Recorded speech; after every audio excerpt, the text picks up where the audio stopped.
안녕하십니까. 암호화폐 정보를 전달해 드리는 닥터 비트맨입니다. 네, 평일의 절반, 수요일도 슬슬 마무리되고 있습니다. 어떻게 오늘 하루 잘 보내셨나요?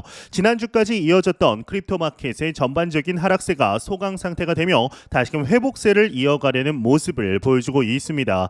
이 비트코인 기준으로 6만 달러를 다시금 탈환하려는 모습이 보이고 있는데, 일단은 코인 마켓캡에서 메이저 탑10 코인들 가격 한번 살펴보도록 하겠습니다. 네, 일단 시가총액 1위의 비트코인의 경우는 전날 대비 2.38% 상승한 58,700달러대 나타내고 있습니다. 이더리움의 경우는 0.60% 상승한 3,080달러대, BNB의 경우는 1.64% 상승, 솔라나가 1% 상승, XRP가 1% 상승한 0.43달러대에 나타내고 있는데요. 네, 상단의 비트코인 더미넌스 한번 보도록 하겠습니다. 비트코인 더미넌스의 경우는 53.9%, 이더리움 더미넌스는 17.3%를 나타내고 있습니다. 네, 지난주 정말 크립토 마켓에 있어서 공포심이 가득했던 시장이 아닐까 싶습니다. 비트코인의 가격이 53,000달러까지 일시 급락하면서 투자자분들의 투자 심리가 그 어느 때보다 무너졌던 시기였다라고 볼 수가 있는데, 이 비트코인을 제외한 알트코인들의 하락률은 최대 80%까지 하락을 하였죠. 이 금리 인하 기대감에도 이처럼 암호화폐 약세가 지속되는 이유는 내부와 외부의 요인에 따라 매도 압력이 증가하고 있기 때문으로 풀이가 되고 있습니다.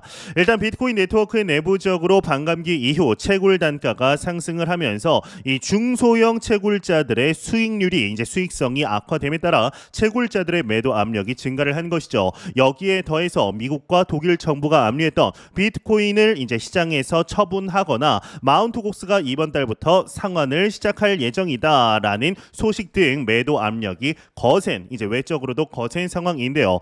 이 매도 압력이 상승하는 와중 7월 초 승인이 예상이 되어 있었던 이더리움 현물 상장 지수 펀드 ETF가 중순 이후로 일정이 밀리기 시작하면서 시장의 기대감도 하락하기 시작하게 됩니다. 이 7월 초 승인을 예상했던 이더리움 ETF가 미 SEC 측에서 내용 보충을 요구하며 S-1을 반환하자 승인 시점이 7월 중순 이후로 밀려 기대감이 하락한 탓으로 볼 수가 있는데, 이와 더불어 지난주 급락 속에 최소 7년 이상 보유한 비트코인 고래들이 동시에 오랜 휴먼 상태를 깨고 이 동반 움직임을 보이는 것으로 나타나게 됩니다. 지난주 금요일 5일이죠. 이제 휴먼 상태의 고래들이 마운트 곡스가 5일 채권자 상환을 본격화하는 움직임을 보이자 시장에 대규모 매도세가 발생을 하며 하루 만에 약 3%가 급락을 하게 되는데, 이 다수의 하락장 속에서도 움직임을 보인 적이 없던 이 고래 월렛들이 동시에 움직임을 보이자 시장 안팎에서는 이들이 금요일에 하락에 기여했다라는 평가를 내리고 있는 것이죠. 하지만 또 이와는 반대로 비트코인을 1만 개 이상 들고 있던 고래들의 경우는 지지부진했던 지난 6주 동안 오히려 매수를 하면서 온체인 데이터를 기준으로 2018년 11월 이후 가장 많은 코인을 보유한 상태를 만들게 됩니다. 이러한 상황 속에 글로벌 매크로 경제는 슬슬 암호화폐 시장에 손을 들어주는 것일까요? 이 제롬 파월 의장이 어제이죠. 9일 의회 청문회를 통해 금리 인하에 한 발 더 다가선 듯한 태도를 보였다. 이 월스트리트 저널이 평가를 하게 되었습니다. 이 월스트리트 저널의 경우는 파월 의장이 물가가 너무 높은 것과 고용이 급격히 위축되는 위험, 이 두 가지 요인이 균형을 이루고 있다라고 언급한 것을 주목한 것인데요. 이 연준은 지금까지 강력한 고용 시장을 배경으로 놓고 기준 금리를 인상하고 고금리 체제를 유지함으로써 물가 잡기에 전력을 쏟아부은 것인데, 그러나 이 파월 의장은 고용 시장 위축에서 오는 경제 위험이 점점 더 커지고 있고 이 물가 위험과 동등한 상황이 됐다라고 진단을 한 것입니다.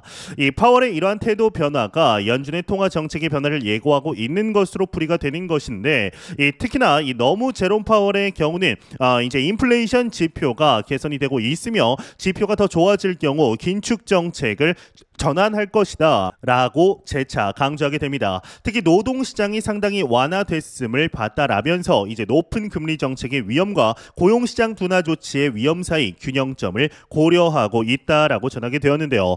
현재 헤드라인에 보시다시피 파월 의장은 이날 금리를 너무 오랫동안 높게 유지하는 것도 경제 성장에 악영향을 미칠 수 있다라는 입장을 내놓게 됩니다. 이러한 영향일까요? 현재 크립토 마켓의 경우는 하락세가 소강 상태가 되면서 슬금슬금 다시금 회복을 하고 있는 상황인 것인데, 이에 암호화폐 온체인 데이터 기업이죠. 이 크립토컨트의 경우는 올 3분기부터 강세장이 다시금 시작이 될 것이라는 분석을 했습니다. 자세한 내용 함께 보도록 하겠습니다. 네, 헤드라인을 보게 되면 크립토컨트의 비트코인 올 3분기부터 강세 시작한다. 헤드라인 멋지게 장식이 되어 있습니다. 내용을 한번 보도록 하겠습니다. 이 온체인 분석 플랫폼 크립토컨트가 과거 비트코인의 강세 패턴과 현재 비트코인의 유사성을 지목, 비트코인이 올해 3분기부터 강세를 시작할 것이다 라고 예고를 했다라고 합니다. 이 크립토컨트는 10일 공식 엑스닷컴 계정을 통해서 2016년부터 2020년까지 강세장의 패턴을 지목, 채굴자들의 수익 감소가 일어난 뒤 비트코인 가격이 조정을 거쳐 강세장을 누려왔으며 현재 역시 동일한 패턴이 일어나고 있다라고 설명을 하게 되는데요. 이 크립토컨트 비트코인 채굴자들의 수익 풀 멀티플 지표를 첨부를 했다고 합니다. 풀 멀티플 지표는 비트코인의 가격의 1년 이평선과 하루 채굴 수익을 나눠 채굴자들의 수익 상태를 나타내는 지표인데, 이 크립토컨트는 2016년에서 2020년까지의 강세장은 채굴자들이 항복 신호를 보내면서 발생한 급격한 하락 후에 일어났다. 이러한 패턴은 수차례 일어났고 현재의 패턴은 이제 하락을 거쳐 강세 신호로 가는 단계다라는 서술을 하게 됩니다. 2024년 3분기부터 새로운 강세 랠리가 시작될 수 있다라는 강조를 하게 됩니다.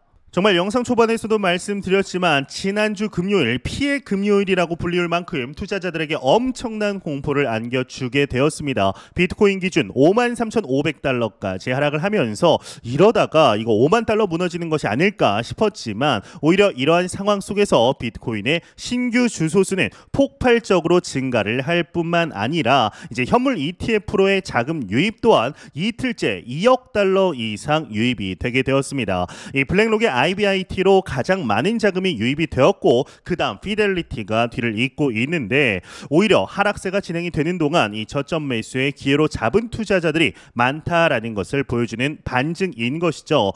이런 소식과 더불어서 국내에서도 크립토 마켓 관련하여 조금씩 움직임이 나오고 있는 듯 보입니다. 리플 XRP를 포함한 비트코인과 이더리움의 이제 ETF의 상장을 추진한다라고 하는데, 이게 어떤 내용인지 자세한 내용 함께 보도록 하겠습니다. 네, 헤드라인을 보도록 하겠습니다. 헤드라인 보게 되면 국내 첫 비트코인, 이더리움, 솔라나, 리플 ETF 상장 추진, 부산시 이달 중 규제 특례 회의다. 헤드라인이 장식이 되어 있습니다. 내용을 한번 보도록 하겠습니다. 7일 업계 관계자에 따르면 부산시는 이달 블록체인 규제 자유특구 주요 사업 및 규제 특례 마련을 위한 전체 회의를 개최하고 가상자산 현물 ETF 상장 및 실물자산 토큰화 즉 RWA 등과 관련된 내용을 논의할 방침이라고 합니다. 당초 금융당국은 비트코인 현물 ETF가 금융투자 상품이 아니라는 유권 해석을 내려 자본시장법상 상장 거래가 이뤄질 경우 법에 위배될 소지가 있다라고 본 바 있는데, 하지만 부산시는 이를 부산시의 블록체인 규제 자유특구 지위를 활용해 해결하겠다라는 계획으로 알려졌다라고 하는데요. 부산시 사정에 정통한 한 관계자는 부산시는 규제 자유특구에 허용되는 실증 테스트 배드 형식으로 가상자산 ETF 상장을 추진할 방침이다. 이 같은 형태로 가상자산 ETF 상장을 추진하는 경우 자본시장법 개정 없이 금융당국의 허가만 있다면 합법적으로 비트코인은 물론 이더리움, 솔라나, 리플 등의 가상자산 현물 ETF 상장이 가능해지게 된다라는 것이다라는 내용을 하게 됩니다. 더불어서 비트코인과 이더리움, 솔라나, 리플 네 가지 가상자산을 기초자산으로 하는 ETF의 경우는 집합투자 재산의 운용 대상으로 가능하도록 하는 실증 특례 허가도 추후 요청할 계획으로 전해졌다라고 하네요. 현재 대한민국 내에서도 이 크립토 마켓 관련하여서 움직임이 조금씩 이루어지고 있습니다. 현재는 현물 ETF가 법상으로 위배가 되어 상장이 안 되고 있지만 글로벌적인 추세를 거스를 수는 없을 것으로 보이고 있습니다. 특히나 금융의 중심이라고 불리우는 미국에서 선제적으로 미국 현물 ETF가 이제 비트코인 현물 ETF가 승인이 됐죠. 그리 머지않은 시간 안에 이더리움 현물 ETF 또한 자연스럽게 승인이 되리라 생각을 하는데요. 이렇게 된다라면은 대한민국 또한 자연스럽게 따라갈 수밖에 없다라고 보고 있는데, 우리나라의 이제 비트코인 크립토 마켓 관련해서 규제는 빠른 편은 아닙니다. 상당히 느린 편이다. 좀 뒤쳐져 있다라고 볼 수가 있지만 지금이라도 바로 잡고 올바른 방향으로 규제를 잡는다라면 IT 강국이라는 옛 명성을 다시 한번 되찾을 수 있지 않을까라는 생각이 듭니다. 네, 공포탐을 지수 한번 보도록 하겠습니다. 하겠습니다. 전날 대비 1포인트 상승한 28포인트 기록하였지만 여전히 피어 공포 단계 나타내고 있습니다. 이 지수는 0이면 공포, 100이면 낙관을 나타내게 되죠. 네, 현재 비트코인 가격이 58,000달러 위에서 움직이고 있습니다. 버프 름세를 나타내고 있는데 정말 지난주 금요일, 지난주만 하더라도 주말간 많이 힘드셨던 투자자분들 많으시리라 생각이 듭니다. 이제 저 또한 이러다가 정말 5만 달러가 무너지는 것이 아닐까 싶은 두려움이 있었을 정도였는데요. 그렇지만 여지없이 모두가 두려움에 떨 때가 저점 매수의 기회라는 옛 말이 틀리지 않았습니다. 지금 당장 6만 달러를 넘을지 아니면 다시금 하락세가 반복이 되어 저점인 53,500달러 밑으로 하락을 할지는 아무도 알 수가 없습니다만 우리가 궁금해야 할 것은 한 달 뒤, 두 달 뒤의 가격이 아닙니다. 1년 뒤 비트코인의 가격이 어느 정도로 움직이게 될지 궁금해야 하는 것이 맞는 것이죠. 매 영상 말씀드리지만 지금 우리는 너무나 좋은 시기에 실제적인 투자 이어가고 있습니다. 절대로 단기적인 시각으로 이 시장 바라보지 마시고 장기적인 시각으로 또한 오랜 시간 동안 함께 할 수 있는 여유 자금을 통하여 투자를 진행하시길 진심으로 바라보도록 하겠습니다. 네, 제가 준비한 소식은 여기까지입니다. 영상이 도움이 되셨다면 구독과 좋아요 그리고 광고 한 편만 처음부터 끝까지 시청 부탁드립니다. 이 채널은 오직 광고 수익으로 운영이 되게 됩니다. 항상 영상 시청해 주시는 시청자분들, 구독자분들 너무나 감사드립니다. 오늘 남은 시간 잘 마무리하시길 바라면서 저는 더욱 도움이 되는 영상으로 찾아뵙도록 하겠습니다. 지금까지 닥터 비트맨이었습니다. 감사합니다.